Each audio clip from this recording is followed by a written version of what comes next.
kwa wazazi na walezi, niwaombe kuhakikisha kwamba watoto wetu hawatumii vifaa vya kielektroniki kama simu, internet, luninga bila ya uangalizi wa karibu, ili kumwepusha kujiingiza kwenye maeneo hatari ya kuweza kufanyiwa ukatili wa kimtandao.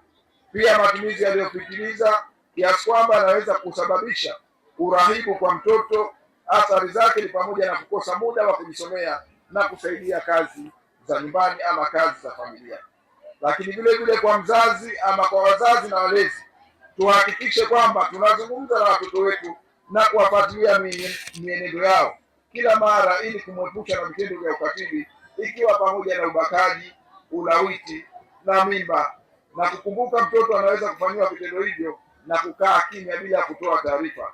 Hivyo tunao wajibu wa kuhakikisha kwamba tunatengeneza urafiki na ukaribu, ili kuweza kutueleza juu ya majanga na matatizo mbalimbali ambazo wanakumbana nazo katika jamii inayowazunguka.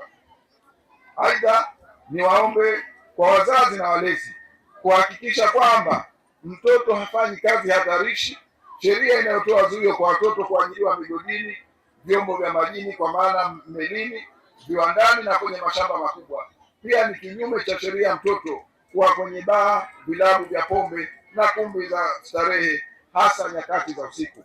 Hivyo niwaombe sana wazazi, tuhakikishe kwamba tunakuwa wasimamizi na kuwachunga watoto wetu, ili kuwatoa katika riski hizo ambazo nimeziainisha.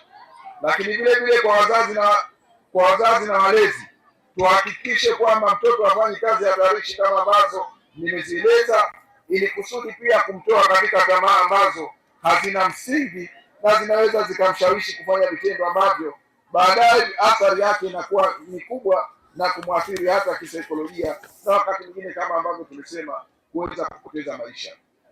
Ndugu wageni waalikwa, ndugu wazazi mlioko hapa, na ndugu viongozi wa ngazi mbalimbali ambao mmehudhuria maadhimisho haya kimkoa, tuendelee kuhamasisha na kuwasisitiza watoto kutoa taarifa dhidi ya ukatili wanaofanyiwa, hasa kwenye madawati ya jinsia na watoto ambayo yameanzishwa kwenye vituo vya polisi, ofisi za ustawi wa jamii, ili kupatiwa msaada wa haraka pale wanapopata changamoto.